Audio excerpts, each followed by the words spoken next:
Hello guys, কেমন আছো তোমরা সবাই? আশা করছি সবাই খুব ভালো আছো। আমিও খুব ভালো আছি। তোমরা দেখতেই পাচ্ছ যে আমি রেডি হয়ে ঘর থেকে বেরিয়ে গেছি। আমি যাব এক জায়গায় একটু ঘুরতে, তো ভাবলাম ভিডিওটা তোমাদের সঙ্গে শেয়ার করা যাক। তো একটু জায়গায় যেতে হবে আর কি, হেঁটে হেঁটেই, কারণ আমার ঘরের সামনে টুকটুকি আসে না। ঘর মানে আমি আমার বাপের বাড়ি ঘুরতে এসেছি আর কি। তো একটু হেঁটে গেলে আমি টুকটুকি পাবো, তারপর টুকটুকি করে আমরা চলে যাব। তো তোমরাও চলো। অনেক দিন পর আজকে আমি আমার দিদির ঘরে যাচ্ছি, প্রায় 2 থেকে আড়াই বছর, না তার থেকেও বেশিও হতে পারে। তো আইডিয়া করে বললাম আর কি, অনেক দিন পর আমি যাচ্ছি, তো আমার খুব ভালো লাগছে। তো দেখো আমরা টমটমে উঠে গেছি, বেশি সময় লাগবে না, আমরা গিয়ে পৌঁছেই যাব। মামামকে দেখো, মামাম খুব খুশি, কারণ ও আজকে ফার্স্ট টাইমই যাচ্ছে আর কি ওর মাসির ঘরে। তো ও তো খুব খুশি, আমিও খুশি, ও একটু বেশিই খুশি আর কি। তো দেখো বলতে বলতে আমরা ঘরে এসে পৌঁছেও গেছি।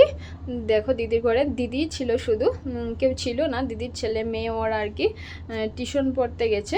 তো আস্তে আস্তে অনেকটা দেরি হবে, 6:30 মতো বাজবেই। দিদি বলছিল আর কি, বলছিল যে তুই বস, সন্ধ্যা হয়ে গেছে, আমি সন্ধ্যাটা দিয়ে আসি। আর আমরা যেতে যেতে আর কি সন্ধ্যা হয়েই গেছিলো। তো দিদি বলছিল তুই বস, আমি সন্ধ্যাটা দিয়ে ঝটপট করে চলে আসছি।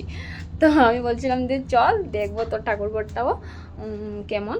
তো দিদি দেখো সন্ধ্যা দিচ্ছে, তো আমি আর কি করবো, ওর সঙ্গে দাঁড়িয়ে আছি।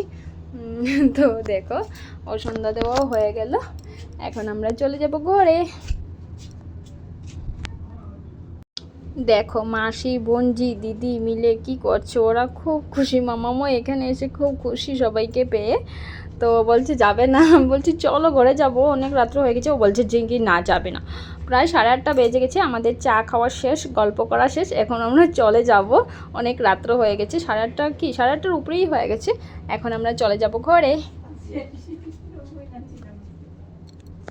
তো দেখো আমরা টুকটুকিতে উঠে পড়েছি, এখন আমরা চলে যাচ্ছি। তো সবাইকে অনেক অনেক অনেক ধন্যবাদ আমার ভিডিওটা এতক্ষণ দেখার জন্য। তো সবাইকে tata, bye bye, good night.